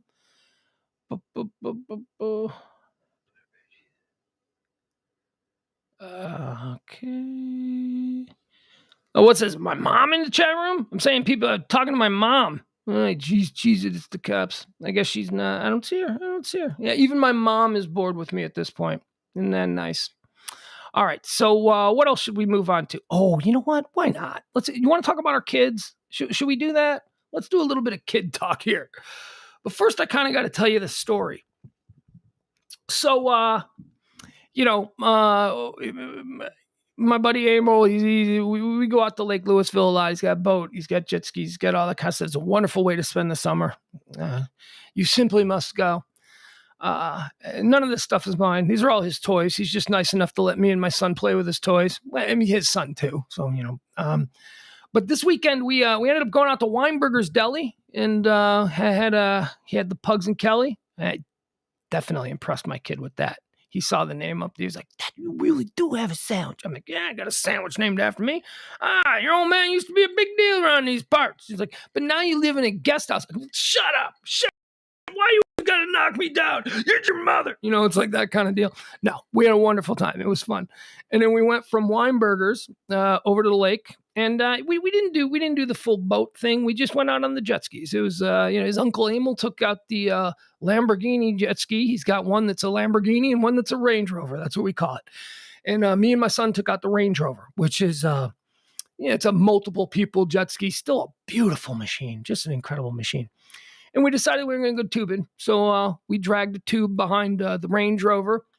And we're out there. And as we're getting out to our spot, which, by the way, our spot was just adjacent to the area of Lake Louisville known as Party Cove, where there is still, I'm an old man now. I remember that place 20 years ago. That place was wild, man. That place was wild. Party Cove, wild. Still wild. My son saw nudity. He did. We took the jet skis. He's like, it's like we're bikers at a car show, he said, because we were on jet skis and all these boats were tied off. And he saw, a girl who was not in her bikini doing a dance. Strippers got to go out to the boat too. That's something that happens out there. So we did a quick little pass through there, and then we went and we set up where we usually set up, which is across the lake from Party Cove, a little bit more open where we can have fun on the jet skis and, do whatever we need to do. And as we're going out there, my kid says to me, he goes, Dad, don't take this the wrong way. Oh, God, when he starts it like that, Dad, don't take this the wrong way, but I'd really rather have Uncle Emil take me on the tube because you're no fun. And what he means by no fun is that I actually care if he breaks his neck. That I actually, I am reasonable when he's on the tube. I am not going, again, I'm on the Range Rover and his Uncle Emil is on the Lamborghini jet ski. And, he gets going and he just loves it. He's like, oh, we go so fast. He does these wipeouts and then I fly over the air. He loves it. So I'm a little jealous, right? I'm a little upset about what the hell my kid can't like his Uncle Emil. Not his real uncle, but he calls him Uncle Emil. My kid can't like his Uncle Emil more than me. I guess I got to step up. I guess Dad's got to step up the fun factor on this one. So, yeah, I went about a little bit faster than I normally go. And he's smiling and I see he's having fun and he's giving me the thumbs up, which means go faster. And I'm like, all right, we'll go faster. So I got her up to about 55 and, these go Hamels could probably get up to 80. It's all like aftermarket. First of all, it's the fastest jet ski on the market, or one of the fastest. I think there's one faster, but he's got it all super tuned and aftermarket this and that and blah, blah, blah. So I'm pretty confident his jet ski is the fastest one on the lake at any time. Or maybe tied. There might be another rich guy out there who's got one also super tuned up and all that, but it's fast. So, I'm doing about the Range Rover. I've gotten up to 70 alone on glass when it's really smooth. I've touched 70 miles an hour on that thing, and boy, are you moving. But I'm not going to do that with a 12-year-old on a tube behind me, regardless. And there was a significant chop out there, so it was hard. It was definitely a more high level experience. So I'm looking back at him, I'm in the mirrors and I'm making sure that he's still on. And I decided, all right, I'm gonna take him for a little ride here. I'm gonna show him who's fun. I'm gonna show him his dad can be fun. So I'm doing 50, and then I crank it. I cut it really hard and do like one of those soft or hard turns. The tube, which is behind me, comes flinging out around the side of me on the jet ski, and he hits a wave that I produced when I did the hard turn, and his tube shot a good 20 feet. I mean, it's like the tow line was completely extended up in the air. It just went bum, bum, bum, bum, bum. And when the tow line stuck, he went flying out of the tube. He's a good 20 feet in the air. I mean, he is 20 feet above the lake. He is doing somersaults. He's going end over end. He crashes his ass on the water and then does this I said it was like a stone skipping across the road, but it really wasn't. It was like, have you ever seen a duck crash? That's what it was. If you've ever seen a duck crash land in a lake, they misjudge it and they come in too fast and they go end over end and he just rolled like a stone, and I freaked out. I mean, I didn't let him know it. That's the key. You can't let the kid know that that this was not exactly kosher and that you want to take this one back if you can. But again, I was challenged. I'm not the fun one. Really? Since when am I not the fun one? So he gets out of the water. He's in the water, and he gets out. He rises. He's fine. I can see that he's fine. But oh my God, he's got the same anger face as his mom. And when his head popped out of the water, and I saw the look on his face, and all he did was he went like, I couldn't be mad. All he did was he went like this. He came out of the water and he went, waving his finger at me. And I'm like, what? That was awesome. I'm trying to play it up. I'm like, man, that was awesome. We should have been recording that. That would have been a YouTube video, man. Extreme wipeout. I'm trying to play it up because, he's into all that stuff. And he's like, Dad, don't ever do that again. And he's screaming at me. And then at this point, his Uncle Emil is now coming around him, and he's smiling, and he's like, that was incredible. And as soon as his Uncle Emil says, that was incredible, he goes, yeah, did you see me? I did like 2 360s. And I go, yeah, it was great, kiddo. You looked awesome. And he turns to me and he goes, shut up. Shut up. So I felt horrible. I felt really bad. He was so mad at me. But, he's 12. It lasted about 30 seconds. And like I said, I heard him on the phone talking about it later that night, bragging about, yeah, it was crazy. It was a wicked wipeout, man. It was so I felt really bad about that. And then, so I asked on Facebook, I said, have you ever done anything that, hurt your kid? Anything that you accidentally did? And, maybe, but my kid didn't get hurt. Just to be clear, he didn't get hurt. He got water up his nose. That was it. That he was shocked. That's what it was. Something unexpected happened. You're not hurt, and you can't believe you're not hurt. But until you're completely sure that you're not hurt, you're going to be pissed at whoever it was that was responsible for it. That's what was going on. So I asked about that on Facebook, but then I had another idea. I was reminded, going through some videos, I found a couple of examples of how I used to screw my kid around. Like, when they're little, they're so gullible. They'll believe anything. And when you're bored, maybe you come up with a couple of, maybe not, maybe some, let me see if I can find this here. Let me pull this up. One of the things my partner, I said earlier, my old partner, Kelly, was a master at this. She would, she told her daughter that she had a different birthday, like every couple of years, like every year it was like celebrating it on a different day or whatever. I don't know what it was, but it was a long play. It was a bit, and it was a long play bit. And I guess she was like about 10 years old when we finally settled on what her actual birthday was. But I thought that was so funny. And then there was another instance involving tinfoil hats, where she made the kids wear tinfoil hats because she said that there was something on the news and they had to wear tinfoil. I don't remember what the exact details of it were, but oh God, it was funny. And then there was another time we actually did this. We had all of you guys. You guys helped us out with this one. It was a satellite was falling to Earth and nobody knew where it was going to land. So we told everybody to send their kids to school in hard hats or football helmets or bike helmets or whatever. And a lot of you did. A lot of you tell that we talked to some of the kids who got sent to school that way. And she sent her kids to school in hard hats. They weren't in on the joke.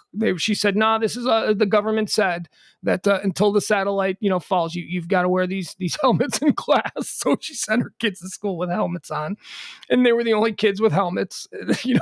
So these kinds of things are fun. These are the sort of things that make being a parent. Because let's be honest, there's a lot of downtime in between the fun stuff that you get to do. There's a lot of complaining, a lot of yelling, a lot of arguments. A lot of stuff like that. So I asked you, the fine listener here of Pugs and Company, I asked you what kind of pranks you've played on your kids, what kind of things that you have done. And boy, did you come through for me. So here, let me read you some of these. These are one of them. Yeah, I'll find the one that I really like. There's one that I really like. Well, we'll just start here. Amy Rock says, I'm trying to think. I know I've done a few things over the years. One thing I told my twins when they were in elementary school is that before they would be allowed to move out, I was going to give them a huge exam, which would test their knowledge of all the music and all the movies and all the bands and band members, songs and important albums, etc. And they believed it for a while. Okay, so that's a fun one. That's a simple one, but some of you are pretty awful. Let's see here. Yeah, there's Kelly about making her kids wear foil hats. That's a good one. This is funny. Okay, so Neil says, I taught my kids the wrong animal sounds, like pigs say moo, etc. So that's fun, when they're little. If they don't have that little, the cow says, so you just teach them all the wrong animal, and then pretty soon they're 7 years old and they think a dolphin, sounds like a horse. That's a good one. I like that. There was one here that I really wanted to get into. It was really, this one. Think about this. This one is so good. Benjamin Clark. I told my 3-year-old daughter our magnolia tree was a banana tree, and I would lay bananas on the ground before she woke up. And she would come downstairs after waking up, run outside, and pick them up off the ground and bring them in. I would often see her out there looking into the tree for bananas growing. It wasn't until she was about 9 or 10 when I heard her telling her friends that we had a banana tree. I had to break the news to her that it really wasn't a banana tree. How great is that? Now that's another one. There's, I think the parent has to break a sweat in order for these to be really good. So the idea that he was out there and he was actually laying bananas under their tree in their yard, and the little girl was running out there and scooping them up. Now that's fun. Come on, that's fun. This is a good one. Tina, I like this one. When I was a single mom, I had to have the kids home for 2 hours after school by themselves. So I put googly eyes up all over the apartment and told the girls they were cameras. Googly eyes places. Those are cameras. Your mom is watching you wherever you guys are. They were cameras. It totally worked. And by the time they had figured it out a couple of years later, they were used to being by themselves and behaving. I still point them out at the store when I'm with them, and I ask if I should pick up some more cameras. Should I get some more cameras? That is so good. Okay, let's see here. I'm having trouble with my Facebook page. Julie says, okay. Oh, this is another one that I did with my kid. She says, My dad was in the Army. He would leave at various times of the year for. Yeah, by the way, this is also could be things that your parents did to you. My dad was in the Army. He would leave at various times of the year for different things and trainings. He would tell me he was working on the railroad and they bathed inside of water towers. I cannot tell you how many years I thought that was true. Water towers. Every town has a water tower. You see them. You completely take them for granted. You don't pay any attention. They're just like, they're there. They're like streetlights. They're in every town. A little kid driving in a car his whole life is going to pass a million water towers and probably think nothing of them. Probably doesn't know how water works. So, they have no idea. At the very least, they probably think it's just filled with water, which, is not what it is. It's a pump. It's not just filled with water. And there's probably some adults out there going, wait, what? Wait, really? Those things aren't just filled with water? No, they're not. It's a pump and the water's underground or somehow in a tank there contained. But no, those are just not filled with water. I was told by my grandpa when I was little that when we drove past a water tower once, he told me that those were places where bad kids got sent. And if I didn't want to live in that tower for the rest of my life, that I'd better shape up. And I believed it. There was a good period.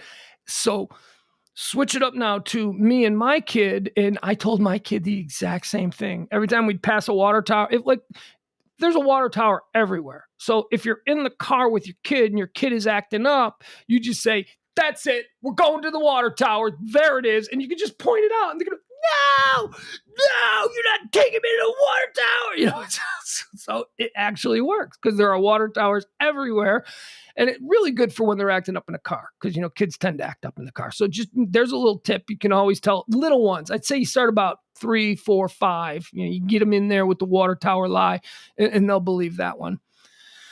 Let's see here. What else? Sean says, dad jokes. Okay. Not great. Okay. Deb says, I don't have kids, but my dad's sister convinced me as a 4-year-old that I had dog eyelashes because I don't have long lashes. I had an Irish setter and my grandparents had an English setter, and she would make me look at their eyelashes and then look at my own in the mirror so I could see how I had the exact same lashes as our dogs. I believed that for way too long. By the way, I'm 59 and I still tell people that I have dog eyelashes. Well, there you go. Another one I had, and I wanted to play the video of this. But again, I told you I got the wrong. Maybe I'll show these tomorrow or something. But I have videos of both of these instances. One thing was, you know how you're supposed to put like child barriers on your wall outlets because kids will see a hole in the wall and start jamming things in there and wondering what's in there. Well, my kid loved that, and my kid loved the fireplace. You take your eye, he's 4 years old, you take your eye off of him and he comes into the room and he's covered in soot because he's been climbing around in the fireplace. It's like, get out of the fireplace. No. So I created a story where there were things that lived in the walls called fire monsters. And the fire monsters existed exclusively on the meat of little boys. And not little girls didn't matter. This was a little boy thing. And if you got too close to him, he would be eaten. So he would, from that point forward, he never went near the fireplace. He would go he would make sure that he was at least 5 feet away from the wall sockets. He knew where all the wall sockets were. I mean, this is a 4 or 5-year-old toddling around the room, maybe 3, 4, 5, whatever. But he was so funny about it because he really took it seriously. Like, he was like, okay, all right, that guy's my dad. And, I think that he's pretty much on the up and up. And if he's telling me that there are monsters in these walls, and I also told him about how they can't come out. The only way they can come out is if they smell a little boy. And if they smell but the only way they can smell a little boy is if the little boy is like right there next to the outlet or right there next to the fireplace. But other than that, there is absolutely no way they could ever get him. So he was worried. He's like, but there's monsters in the wall. And so you gotta go deeper on the lie. You gotta start creating a backstory. And That was the other thing. He always wanted to hear about them. He wanted to know what their bios were. Why do they live in our walls? I'm like, well, because they like little boys, and they heard there's a little boy here, so they want to eat me. No, well, yes, they do. They want to eat you, but only if you go near the wall. So that was one. That was a good one. That actually worked really well. Fire monsters. And I have a video that I wanted to show you guys tonight. Now, I know I said nobody likes to see videos of people's kids, but this is pretty funny. Because we were playing catch in the living room, and the ball bounced into the fireplace and he wouldn't get it. And so I'm like, oh, I know what's going on here. So I pulled out my phone and I started videotaping. He couldn't see that I was videotaping. So I started filming it, and he's like, well, I got to get the ball. And I'm like, no, go ahead. You go get it. Go get the ball. It's in the fireplace. And he's like, but I don't want to get eaten. And he's like saying all this stuff. It's so cute. And he's like, yeah, you get it. And I was actually sitting on the couch. I didn't want to get up, I wasn't all that committed to this bit, but it was working. So, yeah, the video is so cute. I really wanted to show you, but how bad do I want to? Nah, you don't want to see it. Anyway, and then the other one that we did was I used to live in this house when we were doing this my buddy Jedi Jansen, who you may know, worked with Jagger. He has the Deep Ellum on air platform, and we were doing shows on that for a while. And it was just before I moved back to Chicago, and I had left my apartment or the place I was at. And so I moved in there. He was renting this big giant house that was a studio and all this stuff. So me and my kids stayed there. That was another one of these Highland Park houses around here. So my kid and I stayed there for a few months. And Jedi, first of all, what a wonderful guy he is. He does this thing. He has all of these really elaborate superhero costumes. And he goes to children's hospitals, and he travels around the state, and he just goes to these children's hospitals, and he goes as Batman, or he goes as Spider-Man. And it became a thing. I mean, he's gotten a lot of really nice publicity for it, and he doesn't make any money. He just likes to do it. He likes to. So when my kid would act up when he was living with us, there was a house right next door to us that was a mansion. And I jokingly called it Stately Wayne Manor, where Batman and Bruce Wayne and all them lived. And they had a really old car. They had they had a bunch of cars. They were rich people. But one of their cars was like a black, 1965 Cadillac or Lincoln or whatever. And it was really big. It was cool. And it looked so different to a 4-year-old. Like a 4-year-old didn't know what that was. So we called it the Batmobile. And I convinced my son that we lived next door to Batman. So whenever he would be bad, I would say, I'm going to tell Batman, I'm going to go next door and I'm going to get Batman. So what Jedi would do, he would put on his Batman costume. He would go up on the roof of the house, and then he would come down onto the roof level that was at my son's window. And he would be sitting at the window, in a Batman pose. And my kid would be in his bed, again, 4 years old, in his bed, playing video games or watching cartoons or whatever it is that he was doing. And then he would look and he would see Batman sitting in his window. And I've got a video of it. This kid, okay, right? You would think any 4-year-old would look out his window on the second story of a big house and see someone dressed in a Batman costume and be freaked out. Well, I knew this was going down. So I snuck up the stairs and I cracked the bedroom door, because I knew he'd be looking at the window in the other direction. And I started filming it. And I've got video of this too. And the kid goes, he's sitting there, he's playing his game, and he goes,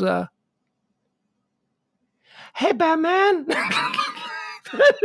Batman Jedi opens the door, and it was a good Batman costume. It was like the full rubber latex Dark Knight kind of thing. It was really good.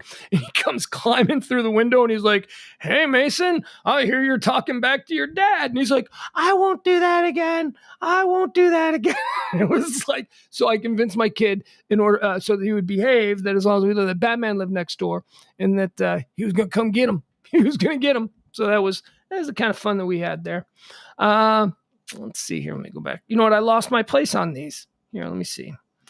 You guys had some more here. Boy, I really, I got to tell you, I really like the banana one. I really like the banana tree. That is so cute. That is like something that, it's awesome. I have a problem. So we're using the new Pugs and Company Facebook page, and I am just terrible at navigating it because it's a little bit different. All right, let's see here. Let's see if we can do this. Newest. By the way, don't forget to join us. Oh, there we go. Here we go. We got some new ones. Don't forget to join us every day at noon for Pugs and Company, the high noon edition, where we run through all the topics of the day.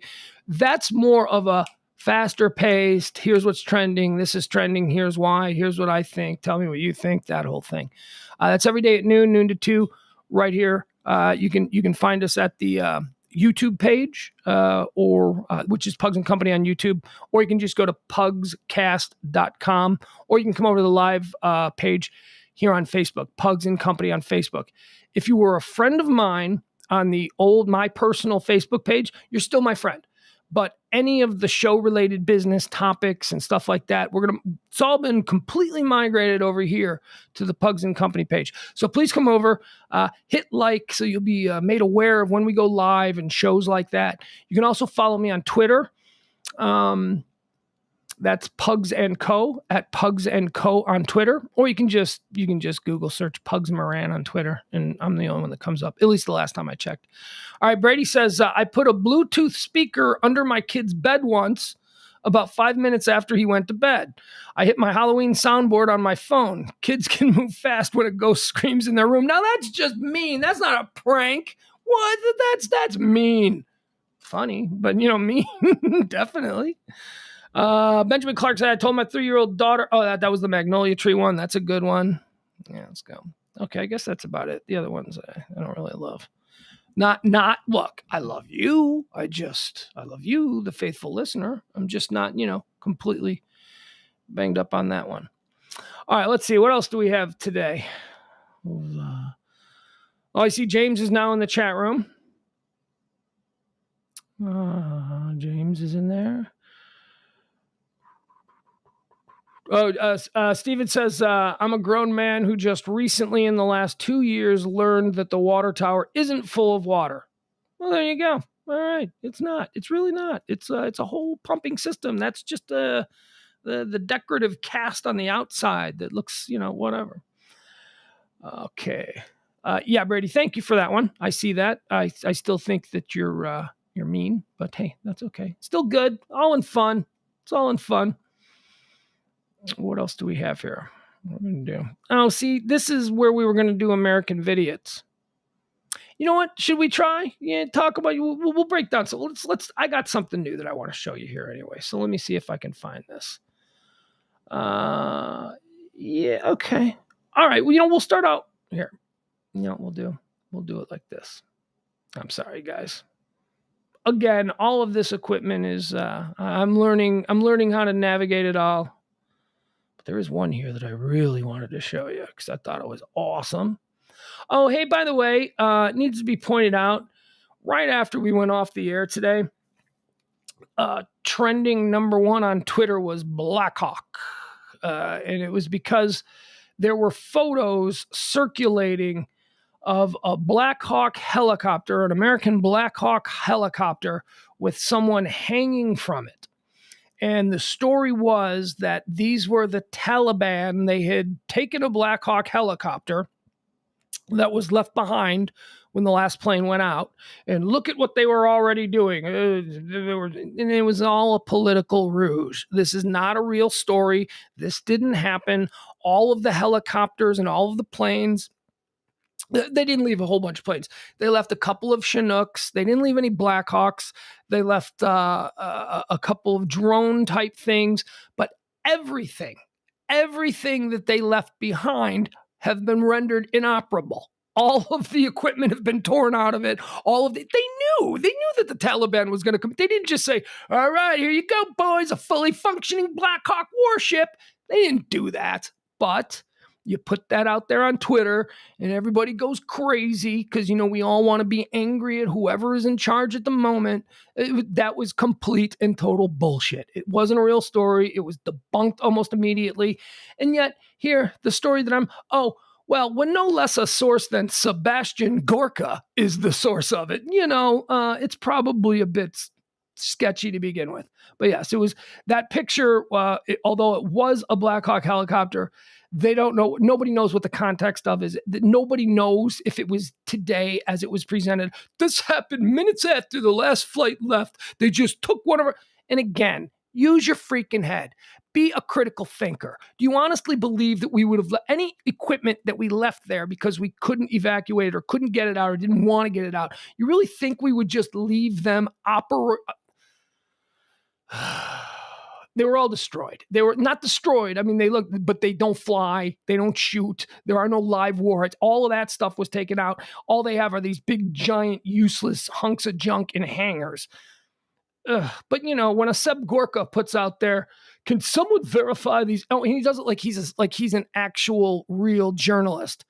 Can someone verify these pictures of our Blackhawks being used by the Taliban to hang their enemies on our partners and our partners? Okay, first of all, Seb Gorka, what's this our Blackhawks bullshit? You are not an American. You are not one of ours, so stop being a poser, you phony patriot. Can someone verify these pictures of our Blackhawks? They're not our Blackhawks. They're they're not your Blackhawks. You are not from here. You're from like Hungary or wherever you're from. Stop it. But that story turned out not to be real. There's also another story here that I debunked. I get sent stuff, because we do topics. So I get sent stuff all the time. And unless I've really been able to look it up and go find, I don't really want to talk about it because quite honestly, I'm not going to have an opinion on it until I'm familiar with the story. And 9 times out of 10, I'll get halfway through one of these stories and I'll go, well, that doesn't seem right. Let me just Google search something here. And it's like, oh, really? No results for that. Oh, okay. Well, let me see this. Let me Google. So, that's, you got to be careful. Everything that I try and put out there, I mean, you might go, that's bullshit. All right. But just know that I pledge you to the best of my knowledge. I'm trying. I'm trying to give you things that are real. Here's one that got shared, I don't know, like 20,000 times. Wait, here, let me see if I can find this exact post. I'll tell you how many times it's been shared. It's been retweeted 1,400 times, quote retweeted 706 times, and there are 7,000 likes on this story. Okay, here's the story that was tweeted out. Breaking. A local evangelical pastor who was caught sexting men on Grindr claims the COVID vaccine turned him gay. I mean, doesn't that just play into what everybody wants to believe? I mean, if you're one of these people who are on one side and you don't like the vax deniers, you're going to say, well, that's totally something that I want to believe. So that sounds right because I think the worst of everybody that isn't me. That story is a complete fraud.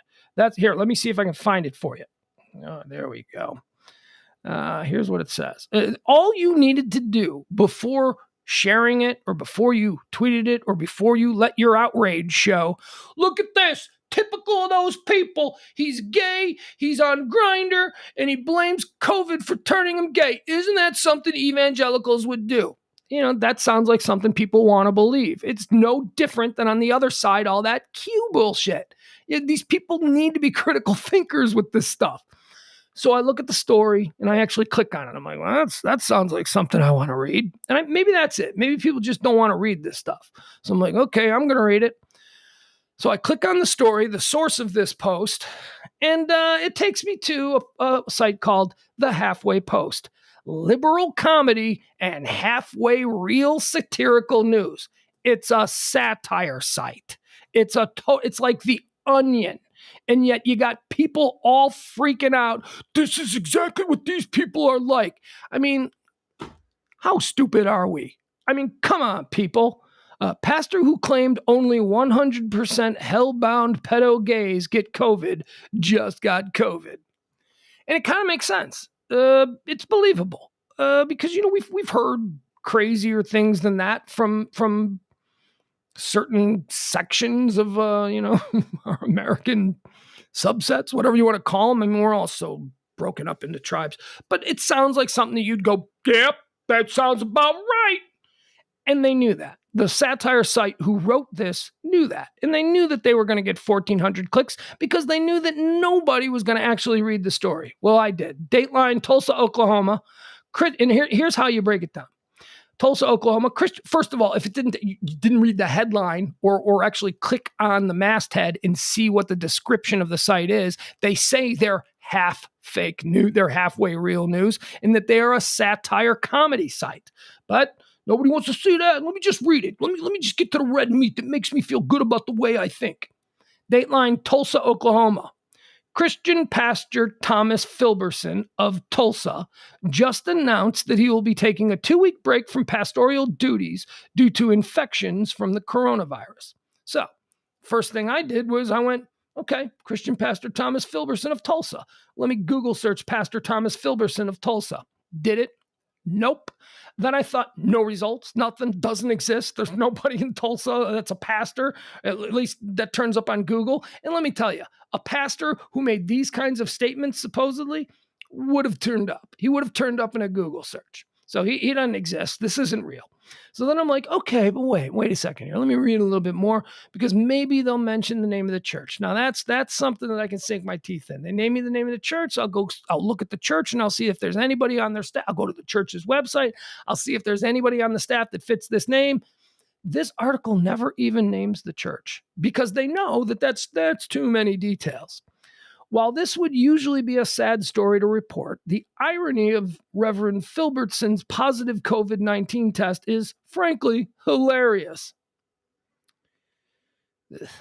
Filberson has spent the last 3 months. Listen to the way this is written. Just to lie, just to confuse you, just to make you think. And honestly, in their defense, they say on their masthead that it's fake. So this is on us. This is 100% on us. Filberson has spent the last 3 months promising his congregation that it was physically impossible for heterosexual Christians like himself to catch the coronavirus, and has frequently used church services to show off his certainty by walking up and down the aisle and licking his church members' palms. Again, that's like, those evangelicals are crazy. I mean, I'm here in Boston, and let me tell you, I don't know anything about Tulsa, but that sounds like something they do there in Oklahoma because those people are crazy. See, fits a narrative that we're already comfortable believing. Filberson went viral, and then they state facts. They state them as facts so that you don't go, well, I read, and it said, and it was words put together, and it seems like it's true. Filberson went viral a month ago after posting a now ironic video of one of his sermons on YouTube. Okay, that's easy. That's okay. And I immediately went to YouTube. Let me make sure that we're not doing this. All right. Reverend Filberson sermons. Nothing. Nothing. There's no such thing. It doesn't exist, but they say it does. Anyway, they say he went viral. You all remember? Filberson went viral a month ago after posting a now ironic. It's so ironic now because he has it. I mean, they're stating it. This isn't good satire. This is bad satire because they're not even. This is a dupe. This is a terrible thing. Misleading. We don't have anything that we can. Well, we do. We do have things that we can trust, but I won't go into that because. Once I say a source that I would trust, they would, whoa, what are you talking about? Lefty, liberal, blah, blah. I'm like, okay, just go back to OAN. Just do whatever you do. Go back to your QAnon subreddit, since those are the people that you feel are more trustworthy than the New York Times or, can't get into that. Filberson went viral a month ago after posting a now ironic video of one of his sermons on YouTube. The following is a transcript of that video's most controversial excerpts. And then there is a 1,000-word sermon, like a full. Whoever wrote this went to town. They just opened the floodgates and went, let's get creative. And it's just ridiculous. And then at the very bottom, where no one will read, because who reads that little stuff at the bottom about subscribe to this source and get emails and blah, blah, blah. Nobody reads that stuff. But if they did, it would say, follow the halfway post, America's #1 source of satirical news. But nobody read that. But again, let's go back now. How many people forwarded that? Just like how many people forwarded Seb Gorka's picture of the stolen Blackhawks that were fully gassed up and totally operational and in the air within minutes of the last plane flying, because those Taliban cave dwellers, they really seem like they would know how to get in an American-made Blackhawk helicopter and just take off instantly. Come on, people, think this through. Not you, of course, because the listeners of this show are a bit more discerning. Okay, so yeah, 334. Let's find the story. Yeah, thousands of people retweeted this, and everybody is just. Should we read some of the responses from people who are just going off about this? Let's see what some of these people say. Hopefully, somebody will point out that it's a satire site, stupid. Oh, actually, now these are just all other things that they have posted. Oh my God, and look at this. Jim Jordan claims Donald Trump ran a mile in under 6 minutes. That's got hundreds of retweets too. Oh my goodness. What is going on with us? What is the problem with us? Anti-gay evangelical senator. The gays tricked me into forcing my... Here's another story they put out. Anti-gay evangelical. Let's read this one. Let's see if it's, because I haven't seen this one, but let's see what tells us this is bullshit from the very beginning. Anti-gay evangelical senator. The gays tricked me into forcing my mistress to get an abortion. Okay. Dateline, Washington, D.C. The Republican Party has been rocked with yet another sex scandal, this time from Senator Ralph Whittington of Idaho. I mean, that's an easy one, unless you're stupid. Wait, hang on. Is there a Ralph Whittington? Hold on. I don't think so. Let's check this out. Okay. Who are the senators from Idaho? Okay. Senators are Michael Dean Crapo and James Risch. Okay, so there is no such person as Republican senator from Idaho, Whittington. So right there, that one's easy. How many times was this one shared? 2,000. Just a bit of a stupid person. I think if someone told me, yeah, did you hear the Senator Whittington from Idaho? I'd be like, that doesn't sound right. No, Senator Whittington from Idaho. But oh well, this is the world that we live in. Let's see here. What else did I want to do? Yeah, I'll go back to the chat room. Go back and talk to you guys. Oh, I should have gotten rid of that.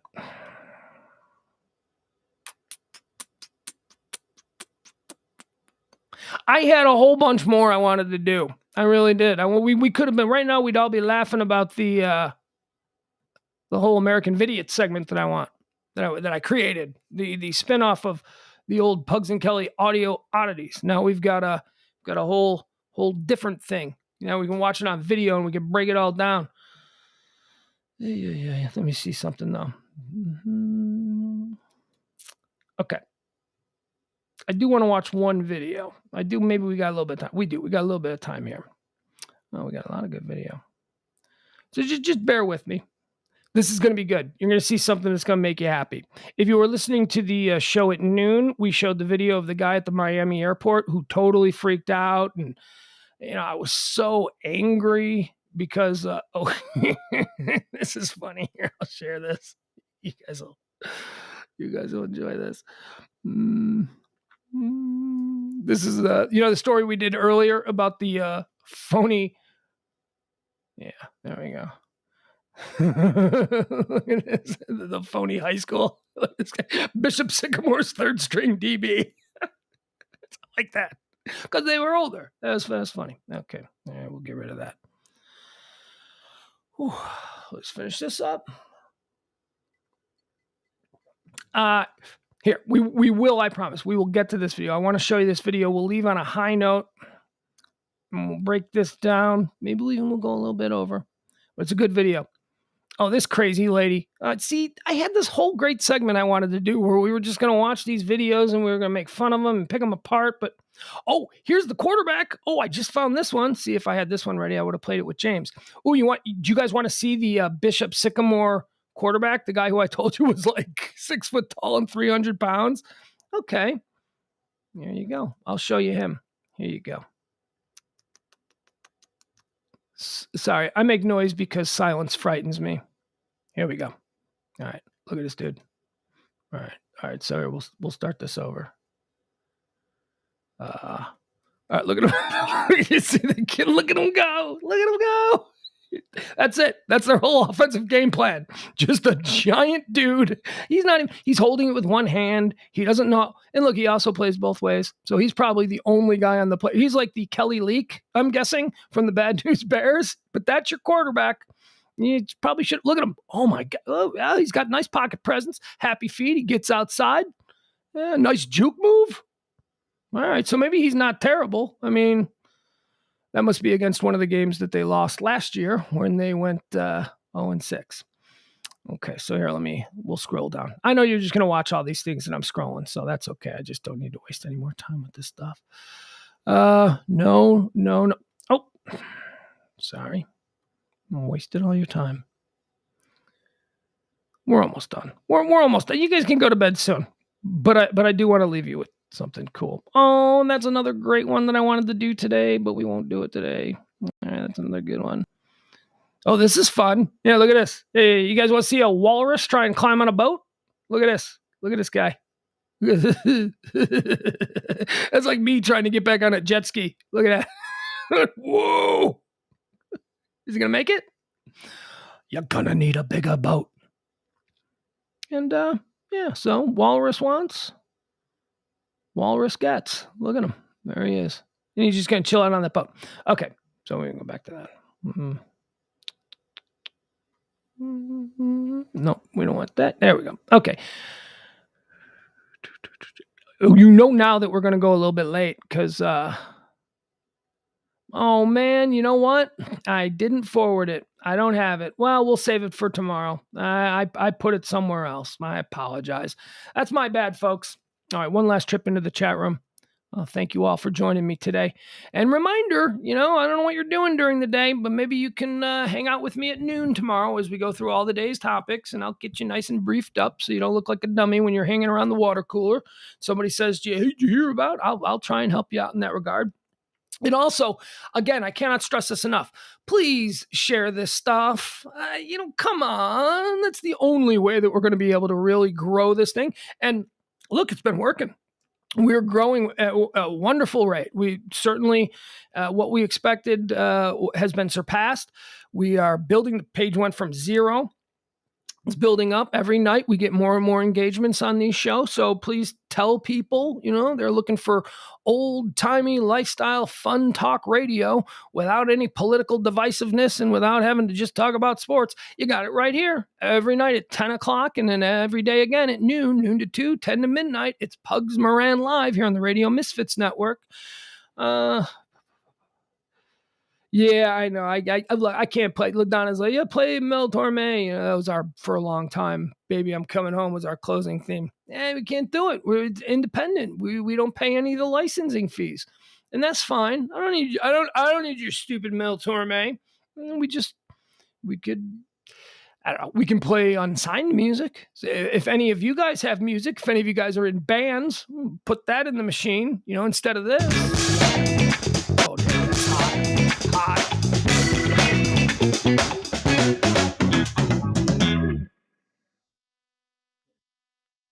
Ooh, that was not good. Sorry. That was lame. The last 20 minutes of the show has been a train wreck because, that happened to me again, where I had my entire show and then I put it on the wrong computer. It's on this computer. It needs to be on this computer. And, never the two shall meet, apparently. I don't have the screen sharing, or maybe I do. I just don't know how to do it. I can barely just show you videos. All right, that's going to be it. I want to thank James Parker. He's safe and sound. He's down there in New Orleans. He's going to be joining the show in a more regular capacity, sort of as someone for me to talk to in here. And as we get more and more comfortable, we'll start rolling in your calls and all that good stuff. The noon to 2 show is probably going to stay the way it is, which is, really just, like I said, it's a update on all the things that are going on in the news. And that's it. I thank you all for, oh, Jesus, it's going to be the longest. I got 2 minutes. Thank you, LaDonna.